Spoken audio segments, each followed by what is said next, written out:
Art doesn't start on the canvas. It starts in the mind, where ideas and colors collide.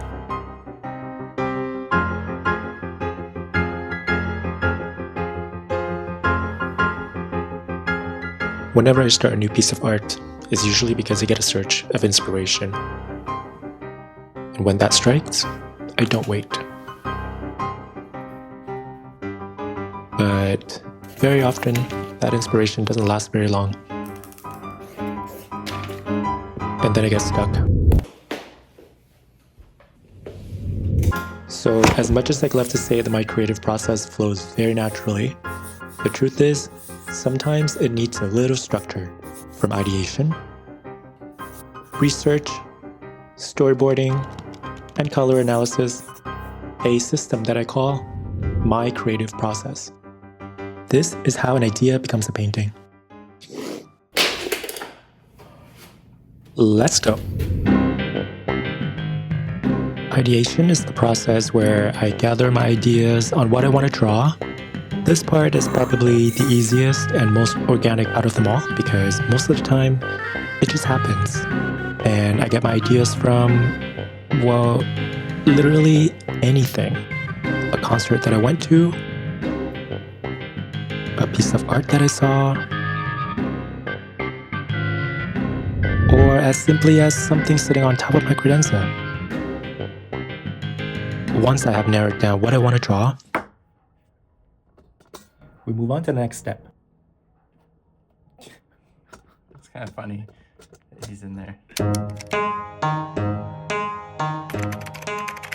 Pablo Picasso once said, "Good artists copy, great artists steal." As artists, we take existing ideas or concepts as a starting point, but then synthesize them into something completely new and transformative. So there's no hurt in getting inspiration. For me, I have a few graphic design art books that I use as my source of inspiration. And whenever I feel like I'm in a rut, I go back to them. And most of the time, an interest is sparked. Step 3. Storyboarding. This is the step where it starts to become a bit systematic.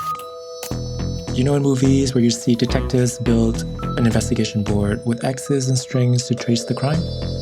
Well, my process is not really like that, but very similar. I use Figma to organize my findings, thoughts, and inspiration. Basically, anything that pops in my head goes straight on this board. The whole point is to have everything in one place. It is especially useful when I have too many ideas floating around, when things still feel up in the air. Seeing it all laid out helps me narrow it down. And in the end, what I have is more than just a board. It's where the foundation of my painting is set before the first stroke even hits the canvas.